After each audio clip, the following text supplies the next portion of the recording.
안녕하세요, 김민석입니다. 7월 2일 수요일입니다. 이제 장마가 끝나고 본격적인 더위가 시작되는 것 같습니다. 어저께 열대야였다 그러는데요. 자다가 너무 더워서 잠깐 깼습니다. 그래도 다시 좀 푹 잘 수 있어서 다행이고요. 밤잠 설치시는 분들이 많으실 텐데 모쪼록 잘 주무셔가지고 컨디션 조절 잘 하셨으면 좋겠습니다. 어, 제가 뭐 워낙 장내세균에 관심이 많고 요즘에 더 이제 관심이 많아져서 섬유질을 많이 먹어야겠다 이렇게 늘 생각은 하는데요.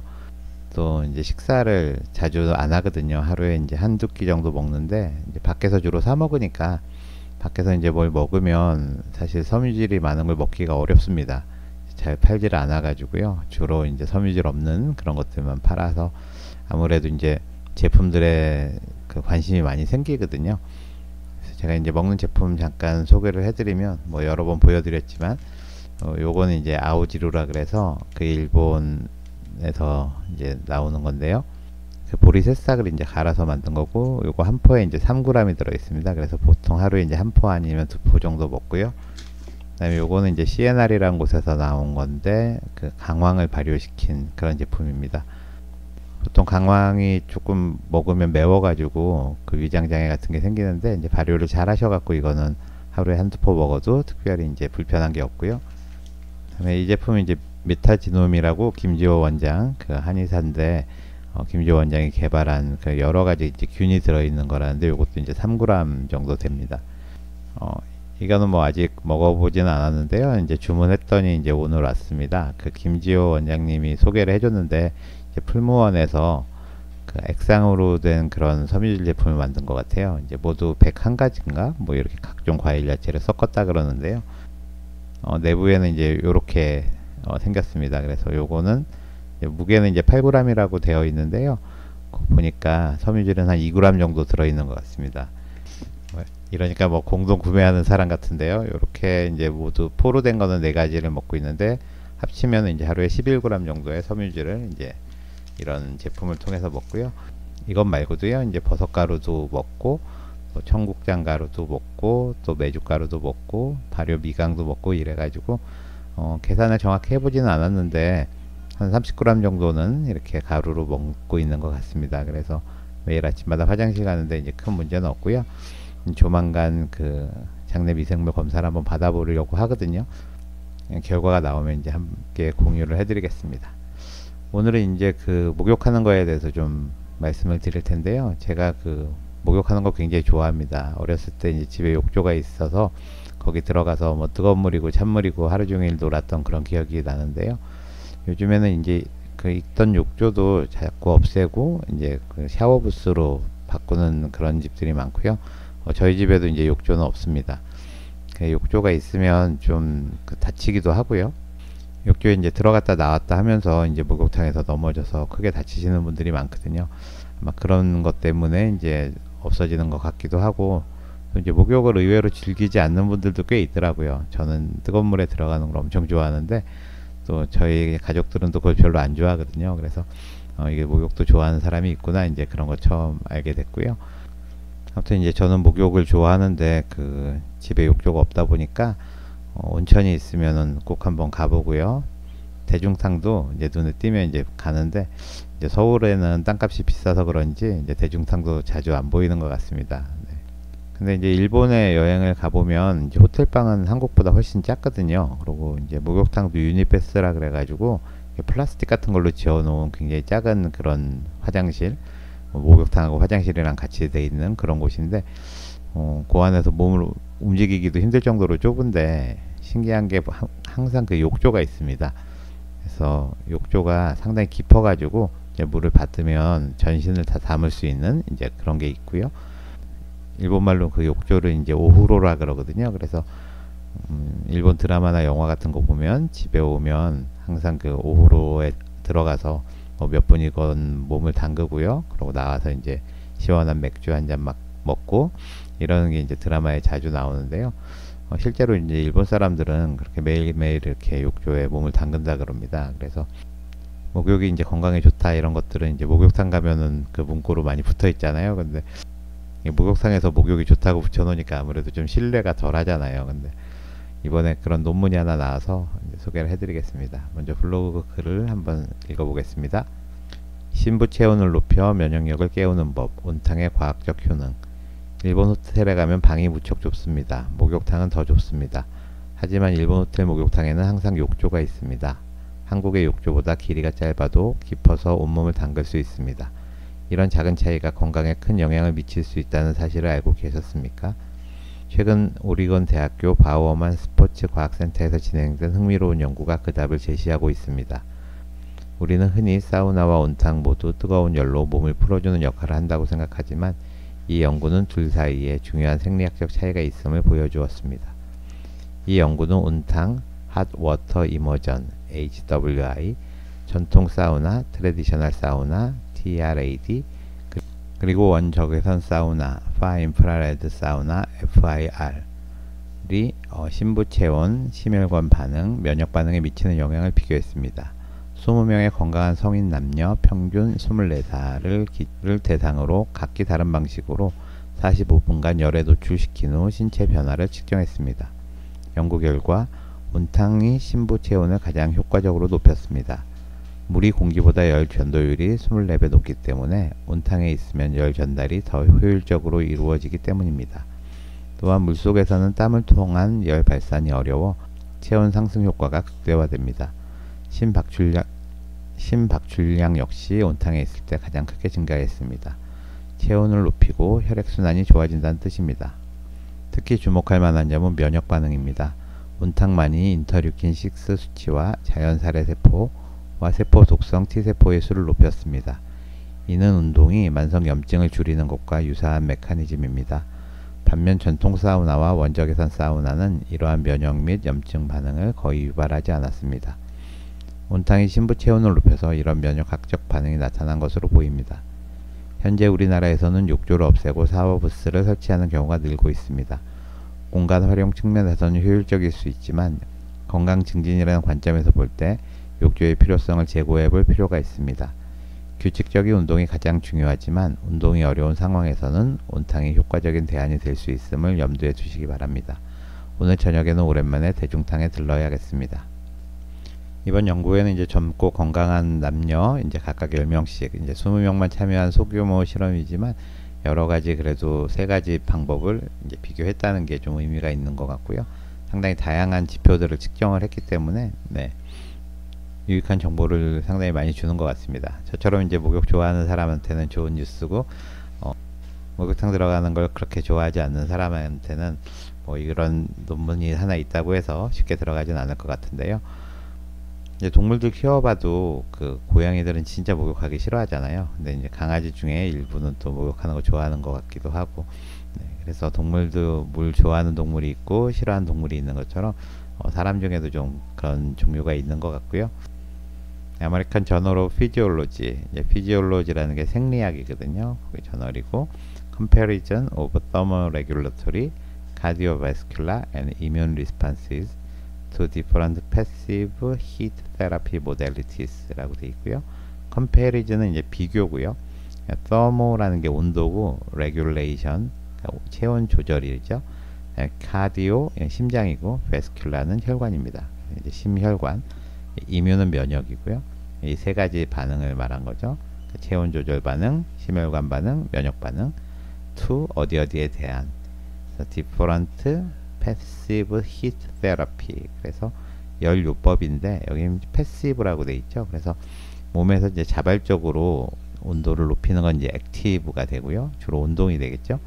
패시브는 바깥쪽에서 수동적으로 열을 주는 건데 이제 온탕에다가 몸을 담그는 게 있고, 하나는 전통 사우나, 또 하나는 이제 인프라레드 사우나라고 해서 그 원적외선 사우나, 그 3가지를 이제 비교한 거고요. 미국 오레곤 그 연구팀들입니다. 이제 첫 번째가 이제 실험 디자인인데요. 여기 영분이 이제 열을 주기 시작한 거고요. 45분 동안 이제 열을 주는데, 열을 주는 방법은 요게 HWI가 이제 온탕에 들어가는 거고요. TRAD하고 FIR은 이제 사우나인데, 이거는 전통 건식 사우나고, 이거는 그 원적외선 사우나, 요즘에 이제 가정에도 많이 설치해 놓는 그런 것들이죠. 그래서 모두 이제 45분을 하는데, 이 원적외선 사우나하고 이제 온탕에 있는 건 그냥 45분 내내 있는 거고요. 전통 사우나는 이제 그렇게 하기가 너무 힘들잖아요. 그래서 10분 동안은 사우나에 있다가 이제 5분 밖에 나가서 쉬고, 다시 10분 동안 사우나에 있다가 5분 나가서 쉬고, 또 10분 동안 사우나에 있고, 이렇게 5분 쉬고, 각각 15분씩 해서 3번 세트를 했다는 거고요. 처음에 이제 탕에 들어가기 전에 이제 25분 전에 20분 동안 가만히 누워서 쉬었다가 이제 피를 한번 뽑습니다. 이제 베이스 라인으로 이제 피를 뽑는 거죠. 그러고 나서는 이제 5분 동안 앉아서 좀 있다가 이 실험에 들어가는데, 이제 체온은 이제 5분 간격으로 이제 쟀다 그러고요. 이 처음 22분, 45분에 이제 심장에 대한 그런 검사를 했고, 여기 이제 혈압이 있고, 여기는 이제 심전도가 있죠. 심전도는 이제 심장이 얼마나 빨리 뛰는지 이제 그런 거를 본 거고요. 그 다음에 요 심장이 그려져 있는 요 22분, 45분은 이제 심장 박출량을 이제 계산을 했습니다. 이제 심장 박출량은 이제 호흡으로 그 계산하는 방법이 있거든요. 그걸로 이제 2번 쟀고, 그 다음에 다시 20분 동안 이제 누워서 이제 똑바로 누워서 이제 쉬었다는 거고, 20분 쉰 후에 이제 피 검사를 한번 하고, 또 열을 준 후에 하루 이틀 지나서, 그러니까 피 검사는 총 4번을 이제 했습니다. 그래서 어떤 결과가 나왔는지 이제 한번 살펴보시면요. 이제 첫 번째는 이제 체온이죠. 이제 체온을 쟀는데, 이제 코어 템퍼리처라 그래서 심부 체온이라고 합니다. 보통은 이제 직장에다가 온도계를 꽂아가지고 이렇게 재는데, 연구자 중에 이제 절반 14명 정도는 이제 체온계를 이렇게 먹어가지고 그 몸 뱃속에서 이제 재는 그런 방법을 썼다 그럽니다. 계속해서 모니터링을 하기에는 이제 그것도 좋은 방법인 것 같고요. 그래서 베이스 라인은 보통 37도 정도이고요. 그래서 보면 HWI가 핫 워터 이머전이거든요. 온탕에 들어간 게 45분 동안 온도가 쭉 심부 체온이 올라가는 걸 알 수가 있죠. 그리고 이제 천천히 20분 동안 회복되는 동안에도 떨어져서 20분을 쉬어도 37.8도 뭐 이 정도 되고, 45분 계속 온탕에 있을 때 이때는 이제 거의 38.3도 뭐 이 정도까지 올라가는 거를 볼 수가 있습니다.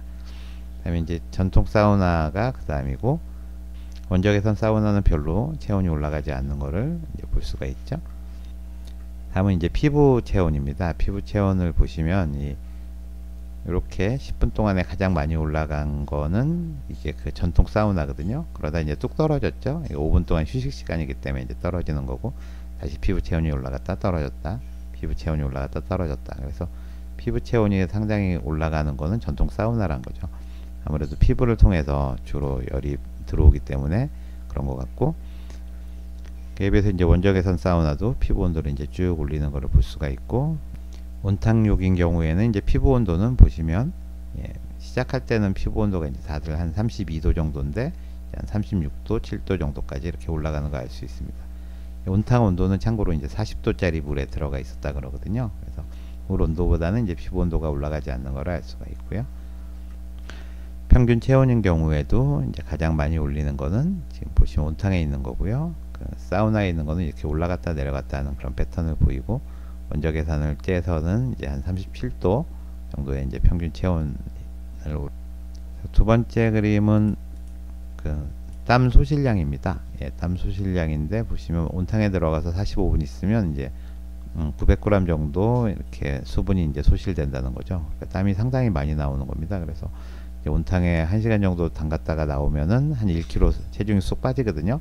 근데 그건 이제 체중이 빠지는 게 아니라 물이 그만큼 빠진 거기 때문에 목욕 후에는 꼭 수분 그 보충을 잘 하시는 게 좋고요. 사우나 갔다 오면 한 600g 정도 빠졌고, 이제 원적에서는 땀이 잘 나는 것 같지만 한 400g 정도밖에 땀이 안 났다는 거고요. 다음 그림은 이제 심박수를 표현한 겁니다. 이제 베이스 라인에서는 한 70회 정도 심박수를 뛰는데요. 이제 온탕에 들어가서 45분 있으면 심박수가 이제 점점 올라가는 거 볼 수 있죠. 그래서 마지막에 이제 100회 이상, 108회 정도 이렇게 됐다 그러는데 심박수가 많이 올라가고요. 이제 사우나도 올라가긴 하는데 역시 올라갔다 내려갔다, 또 올라갔다 내려갔다, 올라갔다 내려갔다, 이렇게 쿨링 타임이 있으니까 그런 변화를 보이고요. 그 다음에 원적외선 같은 경우에도 이제 쭉 올라가지만 최고 한 90까지 이제 올라갑니다. 그래서 심장이 빨리 뛰는 대신에 이제 동맥 혈압은 88 정도 이제 시작이었는데 온탕에 들어갔을 때만 이제 뚝 떨어져 가지고 75 정도로 이제 혈압이 떨어지는 걸 알 수가 있죠. 그래서 그래서 혈압이 있는 분들은 온탕에 매일 들어가시면 이렇게 혈압이 낮은 상태로 유지가 된다, 이런 거 알 수가 있고, 다음은 이제 심박출량입니다. 심박출량은 베이스라인으로 한번 재고, 그 다음에 22분 중간에 한번 재고 마지막에 쟀는데, 심박출량이 가장 크게 늘어나는 건 역시 온탕 목욕이고, 제일 별로 안 늘어나는 게 원적 개선이라는 게 이제 보여지고요.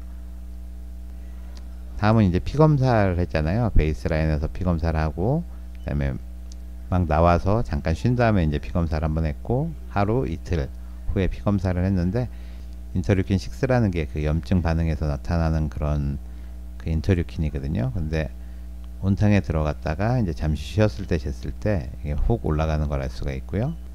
다른 사우나나 원적외선에서는 거의 변화가 없습니다. 그래서 염증 반응을 일으키는 거는 온탕에 들어가는 것밖에 없다는 걸 알 수가 있고요. 이게 주로 염증을 막아주는 그런 역할을 하고요. TNF 알파라든지 인터류킨 1 알파, 이제 염증을 가속시키는 이거는 뭐 어떤 방법을 쓰더라도 크게 변화가 없었다는 사진이고요. 마지막으로 이제 면역 세포 중에요, 우리가 CD8 양성 세포라는 게 세포 독성 T 세포거든요. 근데 이게 그 뜨거운 물에 들어갔을 때 그 24시간하고 48시간 후에 이제 증가가 되어 있고, 다른 그 사우나나 원적외선 사우나에선 변화가 없고요. NK 세포 같은 경우에는 그 24시간 후에 이제 증가한다, 이런 걸 알 수가 있습니다. 그래서 세포 독성 T 세포라든지 NK 세포 숫자가 이렇게 하루 이틀 이렇게 올라가 있다는 거는 뭐 암이나 여러 가지 질환에 이제 좋은 거니까요. 감기가 걸렸다거나 또는 이제 암에 걸려 있는 분들은 매일매일 이렇게 따뜻한 물에 들어가 있는 게 상당히 치료에 도움이 될 것 같습니다. 요즘에 이제 집에 그 욕조가 없어지면서 대신 이제 반신욕 뭐 그런 기계를 놓기도 하고, 뭐 물 받아서 이렇게 하는 게 이제 귀찮으니까 이제 반신욕은 반신욕인데 거기서 이제 원적외선이 나와서 반신욕보다 더 효과가 좋다, 뭐 이런 선전들이 많이 있는데요. 전통적으로 이렇게 뜨거운 물을 넣어서 하는 게 가장 좋은 것 같고요. 물의 온도는 이제 한 40도 정도로 했는데, 이제 저 같은 경우에는 40도면 그렇게 뜨겁게 안 느끼고 42도 뭐 이 정도 돼야 뜨뜻하다 이렇게 생각을 하는데요. 그런 데서 한 40분 있는 건 굉장히 힘들거든요. 한 10분만 있어도 막 땀도 많이 나고 힘들어서 나오는데, 이 논문을 보니까 이제 한 40도 정도에서 오래 있는 게 오히려 이제 건강에 좋다 그러니까요. 그 온도에 따른 또 시간에 따른 이런 반응들은 어떻게 되는지 또 그런 연구가 있으면 한번 찾아서 소개를 해드리도록 하겠습니다. 아무튼 목욕탕 좋아하시는 분들한테는 좋은 소식인 것 같고요. 저도 조만간 한번 대중탕 찾아서 들어가서 좀 욕조에 몸 좀 푹 담그고요. 이번에는 한 40분 정도 이렇게 좀 오랫동안 담그고 오도록 하겠습니다. 그럼 좋은 하루 되시고요. 저는 내일 뵙겠습니다. 감사합니다.